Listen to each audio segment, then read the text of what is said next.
Welcome to Screen Readers and Beyond, a guide to assistive technology for digital access. Crystal Preston-Watson. I am a senior digital accessibility analyst at Salesforce.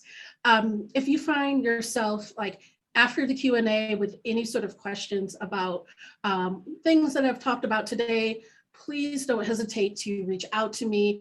I will have contact information at the end of my last slide, and I'm sure there's contact information on the AXCON website as well. Before we get into what the main part of the talk, I really just want to preference that this is an introduction into assistive technology. I don't go into a huge deep dive into it, mainly because it's a vast area and there's so much information to take in and learn. But if you're someone who works in digital accessibility, it's important to understand how people use tools and devices to gain digital access. And I really do hope that this talk will inspire you to learn more about assistive technology. So part one, defining assistive technology. So this is something, even among accessibility professionals and advocates and others who work in this field, there are some misconceptions and misunderstandings about what assistive technology is and what it does for people with disabilities. Many people, tend to think exclusively of computers and other digital devices, but the technology within assistive technology is straightforward. It's the straightforward meaning of the word. And that meaning is accomplishing a task using technical processes, methods, or knowledge. So assistive technology is any device, software, or equipment used to maintain or enhance functional capabilities of people with disabilities. So this next slide, this slide that's currently on the screen right now, is US specific, but it's essential to be aware of any official definition of assistive technology for your country. In the United States, this definition is established in the Individuals with Disabilities Education Act, and that definition is any item, piece of equipment, or product system, whether acquired commercially off the shelf, modified, or customized, that is used to increase, maintain, or improve the functional capabilities of a child with a disability. The term child is used within the act, but it's usually amended to individual depending on the area and the environment of application. It should be noted that medical devices that are surgically implanted are exceptions to this definition. And so with that, and I know this is a lot of very kind of technical definitions, so we can, but now that we kind of have that high level kind of technical definitions, we can dig into some details. So let's talk about the types of assistive technology. And it can be divided, assistive technology can be divided into three types. This is low tech, mid tech, and high tech. And low tech, which is sometimes called no tech, is assistive technology devices that do not need electricity or batteries to be operated. They're free or low cost to the person that needs them and require pretty much little to no training to use. Some examples of low tech assistive technology are pencil grips. And within the slide, there, the very first slide above the text, low tech are pencil grips that can be used to help someone to guide their hands, to stable them to be able to grip the pencil. Now, next we have mid-tech, and mid-tech devices might be electronic or battery operated. They're pretty inexpensive inexpensive, but they're not, usually you're not going to find any that are free, and they might need no training, but usually need some training. It's very usually not complicated and usually very brief. And some mid-tech examples, tech examples are calculators, screen magnifiers that you physically place over a monitor. So it literally is a magnifying glass that you would put over a computer screen, or or or actual paper document, and or like a single overlay displays, like which I have pictured on the slide. I know it's a very small picture, but what is in this particular image over that's in the center of the slide is a GoTalk. And GoTalks are battery operated augmentative alternative communication devices. And these are used by people who with limited to no speech to communicate. And so a person would record, someone would record a word or a phrase that the user might need, and then an image can be associated with the word or the phrase, and that is inserted into the device. And then the user can just talk by simply pressing an image. So for example, you would have someone say apple, and then a picture of an apple is inserted, and then the person who is using this device can press apple, and apple is said. And then lastly, we have high-tech devices, and that's what many of you may be more familiar with, given that this is a digital accessibility conference. And those are digital, high-tech assistive technology or devices that are digital or electronic and maybe computerized. They're usually the most expensive form of assistive technology, and they can cost anywhere from a few hundred to thousands of dollars in the case of some electric wheelchairs. High-tech devices are usually require some extensive training, and really, not always the case, but yeah, usually there's going to be some kind of more so than your mid-tech or low-tech devices. And some examples of high-tech devices are refreshable braille displays, alternative computer keyboards, and iPads like the one that is pictured for the example for high-tech on the slide. So along with the 3 types of assistive technology, there are 10 categories used to classify the purpose of assistive technology devices. I don't have, this is just an introduction, so I'm not going to go into detail for all 10, but it's worth looking into all of these categories and to see how devices assist people with disabilities who within these categories. And also know that many devices fit into more than one category depending on individual needs and use. So the devices, the categories are, and I am, it is funny because I can't really see from my screen. I could use some magnification right now, but you have mobility, seating, and positioning. You have vehicle modifications and transportation, vision, speech communication, daily living. And daily living is, that category is for people with disabilities or older adults with functional limitations due to aging. And these are devices that are going to help increase independence when performing like daily living activities such as bathing, dressing, personal hygiene, eating, and etc. Then you have computers, software and hardware, which I'll go a little bit more into a little bit later. Learning, cognition, and development, recreational and leisure devices, at hearing, and environmental adaptations. And environmental adaptations are products designed to increase access to homes and business and other buildings for people with disabilities. And those are going to be like locks, lighting control, temperature, things like that.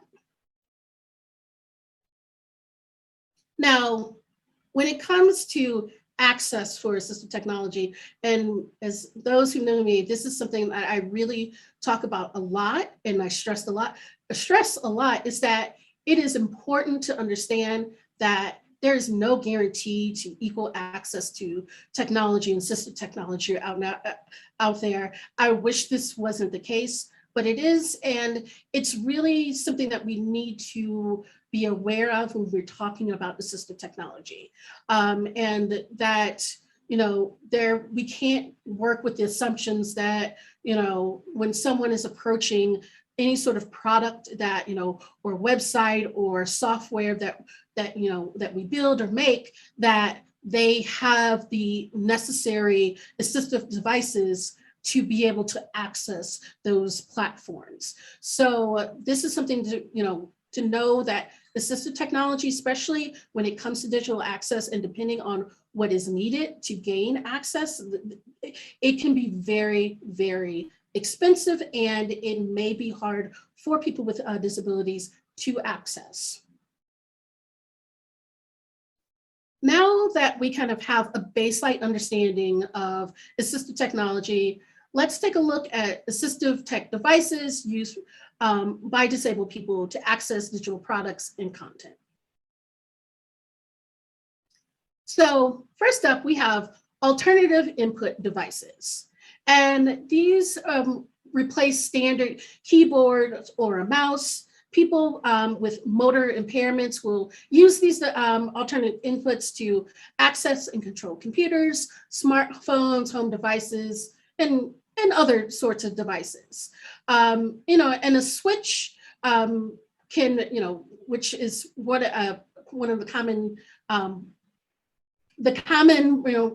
a device that's in these alternative input devices can usually be operated by any part of the body that has voluntary control. One type of switch is the sip and puff, which users control by inhaling or kind of inhaling through like a straw-like device, and then exhaling puff. So they sip and puff.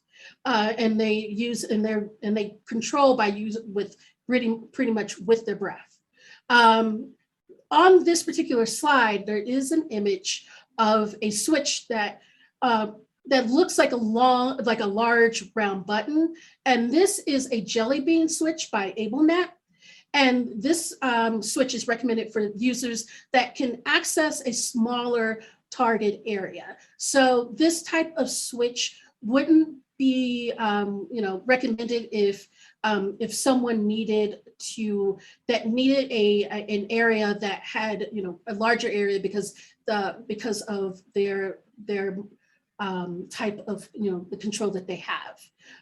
The jelly bean switch, kind of like many others, can't be plugged directly into a computer and needs an interface to bridge the gap between the switch and computer. But there are, when you're using Mac, Windows, iOS, Androids, they all do have settings that integrate many switches that don't need like additional interfaces. And so you can plug them right in to your, say if you're using iOS or Android, plug them in and use switch control that way. So next, so talking more about switch control and switch, if you're, a Mac user, that is something that you may have, seen in your kind of settings, and it lets you connect, a adaptive device and then interact by using that device to enter text, select items, and do pretty much anything to control your Mac. So this particular video that I'm going to go right now might not work, and I don't know. Green Hat needs to escape the world for a while. With AirPods in, they use the switch control media controls menu in iOS 11 to play their favorite going to turn this down because it's also kind of, but But in this video, where Christopher Hills, who's a YouTube content creator, he showcases multiple ways that he uses switches to access digital content, like music, games, and websites. And so right now on the screen, Christopher and another person are playing a game, and Christopher is actually using the switch to use the controls inside the game. So this is kind of what, switch control does. Like, it allows people who have limited use of different, parts of the body, use other parts of their body to control their computers and devices. So hopefully that wasn't too, I got kind of discombobulated with the music, but hopefully that wasn't discombobulating to you. So next up, we have screen magnification software. And that software is used by individuals with low vision. That's something I tend to use sometimes when I definitely need it, like just recently with another slide. And these apps take a computer or mobile devices, it takes the visual output and enlarges it for easier use and detailed viewing. And on the screen right now, there's an image of a man that is using a screen magnification to read content. And so it really does, like, it will, zoom in and really allow you, if you're someone with low vision, using myself as an example, I have to really, really zoom in sometimes for content. And, when because sometimes I will, use the screen reader, but sometimes, depending, I will also use screen magnification because I just really need more detail and I just need the text to be bigger. So ZoomText is one of the popular software for screen magnification. And, with ZoomText Magnifier, it can, magnify the user's screen up to 36 times. And I believe now if you're using it on Windows, I believe it's actually greater than that, but don't quote me on that. And it can enhance colors for easier for those who have any sort of impairment with viewing color. And it's also able to work with touch devices as well. So let's do this next. I'm actually going to go and on the screen right now, it's just a demo of ZoomText, and it's just going through the different, just kind of the different options. Again, I really, really do kind of, encourage you to check some of this stuff out on your own so you can, get a deeper understanding and more information on these types of software and assistive tech devices. But that is ZoomText. Let's go on to our next slide. And that next slide is text-to-speech software. And text-to-speech software takes digital text on computer or other digital devices and converts it into audio. Now, the audio might be, kind of more computer generated sounding, or some of the software will use a more natural voice, and the speed, the reading speed can be, sped up or slowed down. And text-to-speech software is usually used by those who have difficulty reading a large amount of text, like for someone who has like dyslexia or may need help with focusing while they're reading, like those with ADHD. And sometimes people get confused about text-to-speech software because they're like, well, how is that different from a screen reader? And the thing is that, with the screen reader, text-to-speech is really only focusing on text. There's not really a lot of, trying to, you're not going to be able to control, music players and, and other sort of interactive controls like that. This is really just about reading, taking that text and converting it into audio. And so we have Natural Reader. Natural Reading is a software. I know there's also some plugins, like I know there's a Chrome plugin, and that really, it's really popular. And it does, as I said, it takes text and it converts it into audio. So I'm just kind of, go to a certain point, and you, with this one, you can't actually hear anything, but there's someone demoing how to use Natural Reader for Chrome. And it really just, again, they're demonstrating, it reads the, right now it's reading a this probably is like an H1 heading, and now they're going through some more demo of the site. So that's Natural Reader. It's, there's some many other ones out there. And there's some of them are, are proprietary and, cost money, but there are also some that are, if you're using like a Chrome extension, that are free. So next up, we're talking about speech input software. And this is referred to as speech to text, or voice to text, or voice recognition.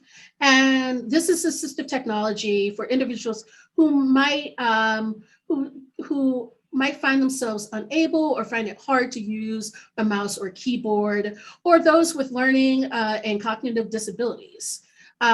This allows a person to speak into a microphone or a headset to convert spoken words into digital text on a screen, or commands to control a computer. And this slide shows a woman who is who's in a wheelchair and is using a headset to interact with a computer. Now, one form of kind of voice recognition, and one that's very popular, is Dragon Naturally Speaking, and it's probably it's the one that when someone asks me that, it's like, well, voice recognition that I kind of go to, and it's it's rarely popular, and it will take it will take the user says and convert it, and actually print it out onto the screen. I don't think I actually have, if this is a video, it is not a video. So it is just a screenshot. On the screen is a picture of a dragon next. Oh, it is. Oh, it actually is a video. So let's kind of skip forward into it, and I can. So right now, there's someone who is speaking, and as they're speaking, their words are being printed onto, it's actually being converted into text on the computer. And, again, encourage you to kind of go and look up some of these demos on YouTube. There are not a lot of demos of particular assistive technology, but there are some. So and the good thing is that the majority of the assistive device, technology device demos on YouTube are done by people who actually use those devices. So you really get a good glimpse into that. So next up, let's talk about augmentative and alternate communication devices, or ACC. And those devices are tablets or laptops, and specialized laptops to help someone with speech or language impairments to communicate. And these devices help users to communicate through a combination of words, sentences, and images that devices can then say out loud. And additionally, users can communicate by typing or drawing, sharing pictures or video, and even repeating the words they hear out loud. And so one on the screen right now is a user who is using a ACC device to kind of, ask, it's like, how are you, and, TA, so I'm probably assuming that they're going to finish with today.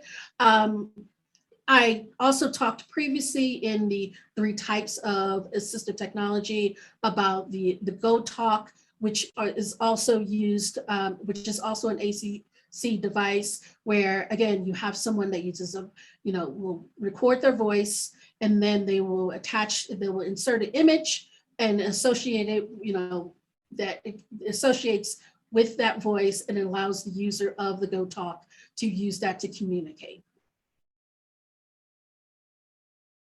So message banking. So the thing is that I think I actually was talking to someone about, when I said that I was going to include augmentative and alternative communication into this talk, and they were like, well, that's really more about communication, and it's more, it's not really about accessing, like websites and things like that. But my feeling is, is that communications, is about you communicate for digital access. Someone needs to, like, depending on what they need, what they're doing, they have to communicate what they want. And so I do feel that it is, these types of devices are still used for digital access. So it's kind of one of those things of, a lot of times I don't see AAC devices included on kind of digital, access, like assistive technology, but I wanted to include it in there because communication and addressing what you want and need for a service, or even someone that is the intermediary for you to get a service, is still very important, and it's still something to consider when you are, providing a digital accessibility within your products. And so this slide up, this is message banking, and this is for used a lot by people with ALS. Because they'll lose the ability to speak. And so with the message banking and also voice banking, they can create, with voice banking, they can create a synthesized voice based on their particular speech, which will allow them, when they're using AAC devices, to communicate with others using a very similar way, something similar to their own voice, and then also along with message banking. So they can actually, before they lose the ability to speak, they can bank certain messages that they can say, especially when it's something like "I love you" or something very personal that they want to be able to still say to the people that are around them.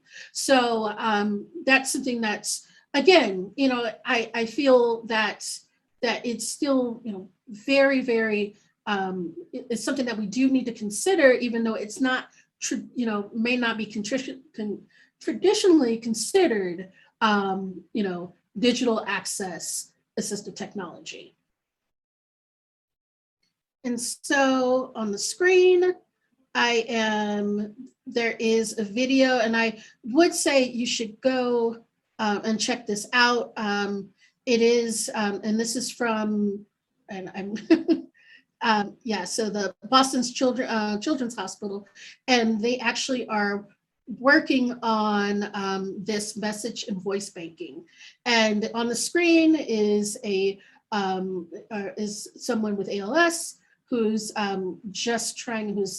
trying out message banking, and it's allowing their partner to be able to hear their voice say certain phrases. So I think I would definitely go and seek this video out. It's really enlightening. It's really good to kind of see this in action. And last, but definitely not least, is screen readers. I know this was called Screen Readers and Beyond. I actually was not going to talk about screen readers because I was like, well, screen readers are talked about quite a lot and within digital, and it kind of seems like the default when you talk about assistive technology, it kind of like screen readers are the main thing that come up. And so I was like, well, maybe I should leave it out, but I don't want to do that. And kind of, I try not to work on assumptions, and I didn't want to keep that as well. Keep that, assumptions go. Like, I didn't want to work on the assumptions, so I just added it. So screen readers are assistive technology, primarily used by people who are blind or limited visions, but also used by users with learning and cognitive disabilities. And pretty much a screen reader will announce what is on the screen, and then users can customize them to fit their needs. And a screen reader will allow users to navigate through websites and applications via speech output or braille displays. Nearly all computers, major computers, tablets, and smartphones have a screen reader function built in, but they're also kind of programs and software like JAWS or NVDA for Windows, and then Mac and the VoiceOver for Mac and iPhone, and then Android, which is for Android talkback with Android devices. Oh. You would think I would get that because I use it every day. And then on the slide is a shot of the Museum of Modern Art website, and that's being navigated navigated via VoiceOver in the Mac. And so in this image, you see the kind of it's the presentation output, like it gives a visual transcription of what it announces out loud. This is me. I took this screenshot because I was on the MoMA site, and I was like, I need a screenshot for screen readers, and this is what I ended up doing. And one thing I want to say is that not all screen reader users are blind or visually impaired. I mentioned this before with text-to-speech software, but people with ADHD also use screen readers, and not just ADHD, but other cognitive and learning disabilities. And so when we're especially if you're someone that maybe is testing for screen readers, make sure you're also testing for people with, learning and cognitive disabilities as well, because those, and it may not be the majority, but honestly, I've started to see a lot of people really, take to using things like JAWS, or especially VoiceOver, as it's, it comes default in Mac devices. So they're, taking to using that versus using maybe a text to, speech software. And coming up on just the one thing I want to note, screen readers price comparison, because this is something I was asked to include this. When it comes to, price, when it comes to screen readers, there might be that kind of well, it does come integrated into a lot of devices and computers, or it's real easy for people to get it's real easy for people to get screen readers and other assistive technology. So I wanted to kind of point out this example. So this is a price comparison for me. So if I were to get JAWS, and it would cost me either $95 per year or $1,000 kind of upfront, and I would not be able to get it on any sort of via any sort of program. So I would either have to do a subscription, or I would do an upfront cost of $95 or $1,000. And my PC cost $1,500, because we do have to include that price within, and within that, it's like screen reader, but you also have to include what that screen reader is going to run on. And then we have VoiceOver for Mac. So now, while VoiceOver is built into the Mac operating system, my Mac cost, and when I bought it, was like little over $2,000. So again,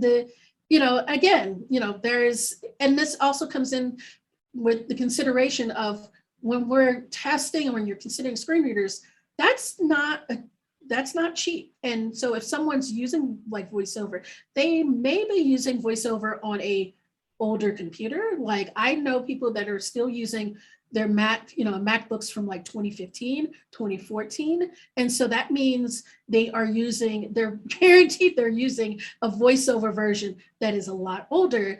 And that may mean it's not going to operate how you assume. And especially if you're just, testing with the latest and greatest. So that's something that you definitely want to think about.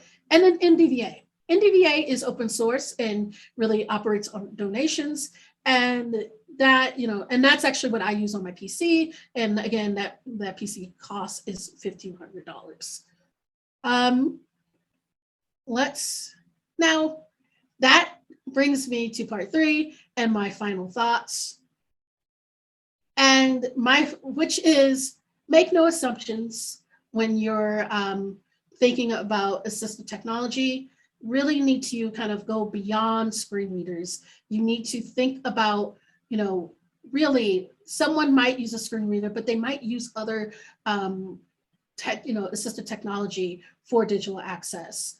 You really, there is no one way someone might be disabled, or one way they might access digital content. And that really needs to be thought about. And we also need to think about, along with how they're accessing, how they're getting that technology, because it might be expensive and they might be using older technology, or older and older assistive, not just computers, but also assistive technology as well. And on this screen, I want to describe the image, and this is actually a 3D rendering of a astronaut that is using a wheelchair. And I just really thought that was cool. And I want to give props to Adobe for really branching out on their stock footage to include people with disabilities, because it really, it's awesome when I want to just use stock images, and there's the perfect stock image for me to use in my slides. And that is it for me. I am Crystal Preston-Watson. You can find me on Twitter a lot as Scopic Engineer, or LinkedIn at Crystal Preston-Watson. Please forgive me on LinkedIn. I don't usually like going on LinkedIn, so it might take a while for me to get to if you message me, but I will get to you, because I definitely do check it, usually just once a week. That's it. Awesome. Great job, Crystal. Perfect timing too. We have 10 minutes left here for questions. So just to remind folks that if you'd like to ask Crystal a question, please do so in the Slido embed on the session page. So I'm going to go ahead and dive into some of the popular ones. The first question asks, are there assistive technologies available in other languages? Particularly, they're interested in assistive technologies for Spanish speakers. Yes, so I think especially when it comes to the hardware and stuff like that, you're going to, that's going to be mostly kind of like language agnostic, where I'm not going to, don't completely home it. There might be, when you're installing different drivers and stuff, that those, instructions might be, in English, because unfortunately a lot of technology is kind of focused on, English first, which is, even though technology is global and worldwide, but you will, that's when it comes with hardware. Now with software, it will, you do have with JAWS, it supports, multiple languages. And I know Spanish is the one that's the same thing with, with VoiceOver and other, with screen readers. When it comes to text to speech or speech to text, some of them, I do know some of those do support other languages. I don't know off the top of my head what, the official languages they do. I am going to say it's probably not, maybe as widespread, or it covers what they need to, but usually you're going to find some of the, you're going to find that many assistive technologies do have multi-language support. Thanks, Crystal. And then briefly, just an update, not a question. People are saying that you're slaying it and they love your personality. So some fun chats there before we dive into another question. Someone is asking, when it comes to testing with screen readers, what is your recommendation? You know, what combinations of assistive technologies and browsers, or what assistive technology do you recommend people use? Those types of things. So when it comes to like screen readers, I do say you definitely should do what is recommended by that screen reader software. So like VoiceOver, obviously you're going to be on a Mac and you're going to use Safari. And for NDVA, I believe it is, you know, again, that's only, NDVA is only for Windows, as with JAWS. And I think NDVA is Firefox, that is, and again, it's, and then I believe JAWS maybe, you know, it's also, this is like, there's the subscribe pairing. Definitely look and do those pairings that are suggested by the makers, but also do pairings outside of that. I use VoiceOver like with Chrome, because before I started using screen readers, I was a Chrome user, and I have a lot of stuff that's integrated, and I don't like using Safari. So I use, and there are some bugs I know very well that you know, because I use you know, Chrome with VoiceOver. But I don't think we should just lock down and say, well, this is what's suggested and that's what you have to use, and there's no exceptions. So if you're going to test, definitely test with what is suggested for that software, but also you need to do edge cases and corner cases as well. I think one of the kind of issues when it comes to assistive technology, like accessibility testing, is the rigidness of only testing within these confined, you must do this testing and don't go outside of that. So it's like, I use Chrome with VoiceOver, and I would like it not to be, I know there's some issues, but I would like it to not be completely broken experience. Awesome, thanks for that. And I think a follow-on question to that is, you know, people are asking, do they need to test with all of these different types of ATs that you listed? And I think that, you know, I'll let you answer that question, but that's a tough one. In a perfect world, yes, you would be able to do that, but we do not live in a perfect world, as we all know right about now. And so what I say is that you really do want to, you know, to test what is going to be, you know, I think close to what you think, you know, what your target audience is, you know, kind of your user base, and you would think. So so if there's, you know, especially if you're, you know, you're a site or app that has a lot of information, a lot of, you know, reading, yeah, maybe you do want to test a, you know, text-to-speech software, because especially, you know, if you're running an education platform, you know, you definitely want to make sure that those, you know, who do have like dyslexia or ADHD can, you know, there's nothing hindering them using those particular assistive technologies with your platform. And so it really does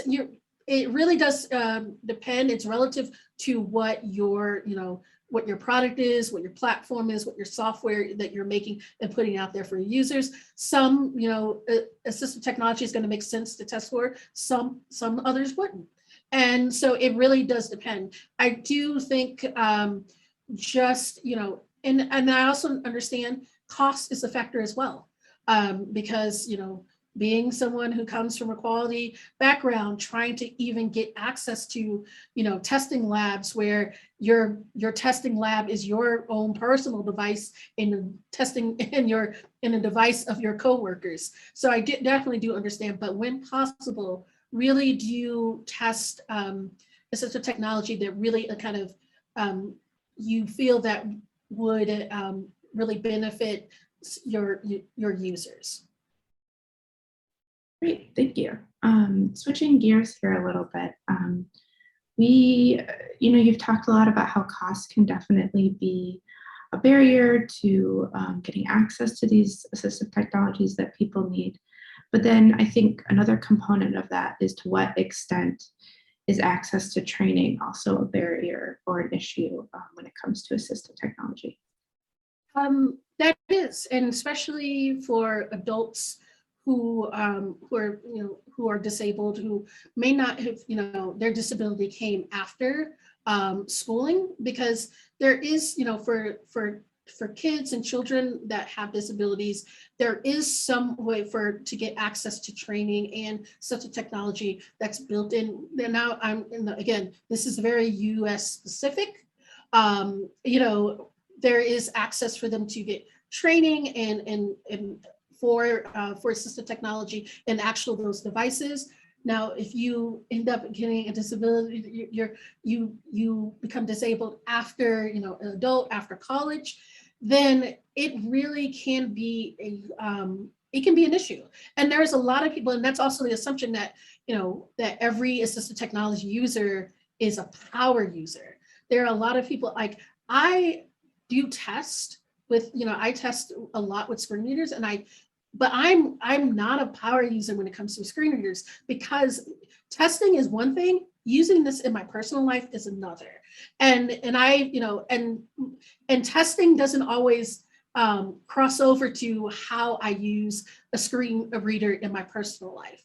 And that's something I've had to, constantly build up. And that's something that's also as well for, adults with disabled adults who find themselves needing assistive technology and then needing to use, gaining access, because these are not always, it's not always provided. I think a lot of times it's like, oh, there's government assistance for that. That's not guaranteed. That's not, always going to happen. And so it might be an issue. So that's also something that needs to be considered, is that you can't assume, and you can't make the assumption everyone that's using this particular assistive technology is a power user. They know how to compensate for different things. If they're like, oh, well, they'll be able to, this may be a small bug or a small issue, because if they're a power user, they'll be able to, overcome that. That's not necessarily true at all. Thank you. We have one more minute, so I'm going to ask one last question. You shared a lot of really great demo videos in your slides today where people can learn and kind of see assistive technologies. Are there any other ways that people can learn more, either by more training videos, or maybe even ways that they could get like hands-on experience with assistive technologies? Are there any sites or resources you would like to point people to? So I really, one, I know there are groups and I'm so videos, YouTube has been valuable for me. I definitely do. I definitely go on and watch people do demos, and that's been very valuable for me. I've actually, because I'm lucky to have the means, I've actually bought some assistive technology. I'm trying, at this moment, trying to use, teach myself to use a Jelly Bean switch. So I bought that. It's not cheap. I think around, with the Jelly Bean and the interface, is around $200. Which is not a cheap cost, but also especially if you're within a business or a company or enterprise, reaching out and to disabled people who are freelancers to come in and do demos, paid. I'm going to stress that. Paid very well for their time to one, test any sort of platforms or things that you're using, and other in software as well. I know there are some companies out there that also provide actual users of assistive technology to do that as well. Awesome. Thanks so much, Crystal. Really great, informative presentation. Really enjoyed having you here today with us at AxCon, and I hope you have a great rest of your day, and I hope everyone else has a great rest of their AxCon for the day. Thank you all so much for having me, and thank you for everything.